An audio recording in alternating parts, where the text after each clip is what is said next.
आज भी वो दिन याद है जब मेरी छोटी बहन रिया ने अपनी नई गुड़िया देखी थी। उसकी आंखों में एक अजीब सी चमक थी, जैसे उसे कोई अपना बिछड़ा हुआ दोस्त मिल गया हो। हम सब ने उस गुड़िया को परी नाम दिया था। वो सिर्फ एक खिलौना नहीं थी, बल्कि रिया के लिए सब कुछ थी। वो उसके साथ खेलती, बातें करती, यहाँ तक कि उसके साथ सोती भी थी। यह सब देखकर कभी-कभी मुझे अजीब लगता था कि एक बेजान चीज से कोई इतना लगाव कैसे रख सकता है। पर रिया के लिए वह जीवित थी। शुरुआत में सब कुछ सामान्य था, लेकिन धीरे धीरे चीजें बदलने लगी। रात को जब सब सो जाते थे, तो मुझे रिया के कमरे से एक हल्की फुसफुसाहट की आवाजें आती। पहले तो मैंने सोचा कि शायद रिया खुद से ही बातें कर रही होगी। पर एक रात मैं पानी पीने के लिए उठा और रिया के कमरे के पास से गुजरा। दरवाजा थोड़ा खुला था और मैंने देखा कि रिया सो रही थी, लेकिन आवाजें अब भी आ रही थी। ऐसा लग रहा था जैसे कोई धीमी आवाज में कुछ कह रहा हो। मेरा दिल जोर जोर से धड़कने लगा। मैंने हिम्मत करके अंदर झांका और देखा कि परी, जो हमेशा से बिस्तर पर रिया के बगल में होती थी, अब वो फर्श पर बैठी थी और उसका चेहरा मेरी तरफ था। उसकी आंखें जो पहले चमकीली और प्यारी लगती थी, अब खाली और डरावनी लग रही थी। अगले दिन मैंने रिया से पूछा, क्या तुम रात में परी से बातें करती हो? रिया ने मासूमियत से कहा, हाँ भैया, परी मुझसे बहुत अच्छी अच्छी बातें करती है। मुझे चिंता होने लगी।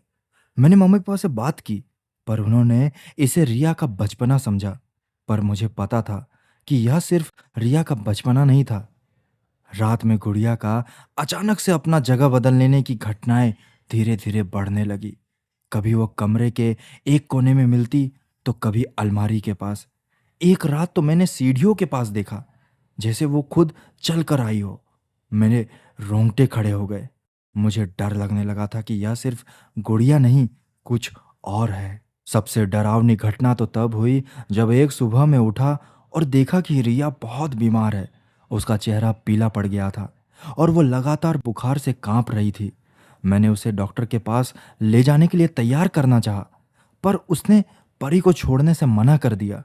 जैसे ही मैंने गुड़िया को हटाने की कोशिश की, रिया ने इतनी तेज चीख मारी, हम सब चौंक गए।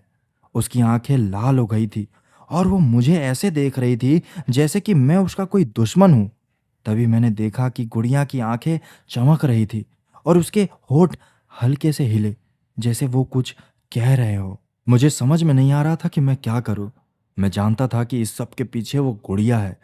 मैंने हिम्मत बटोरी और गुड़िया को रिया से दूर खींच लिया। जैसे ही गुड़िया रिया से अलग हुई, रिया बेहोश हो गई। मैंने बिना कुछ सोचे समझे गुड़िया को उठाया और घर से बाहर भाग गया। मैं उसे दूर, बहुत दूर फेंकना चाहता था, जहां से वो कभी वापस ना आ सके। जैसे ही मैं घर से बाहर निकला, मुझे लगा कि कोई मेरा पीछा कर रहा है। मैंने पीछे मुड़कर देखा, पर वहां कोई भी मौजूद नहीं था। पर मुझे ऐसा महसूस हो रहा था कि गुड़िया की आंखें मेरे पीठ पर गड़ी हुई है। मैंने उसे एक बड़े से कूड़ेदान में फेंक दिया और तेजी से वहां से लौट आया। और जब मैं वापस आया, तो रिया धीरे धीरे ठीक हो रही थी। उसने मुझे देखा और मुस्कुराई और कहने लगी, भैया, आप कहाँ चले गए थे? उस दिन से रिया ने कभी भी गुड़िया के बारे में नहीं पूछा। पर आज भी जब रात में तेज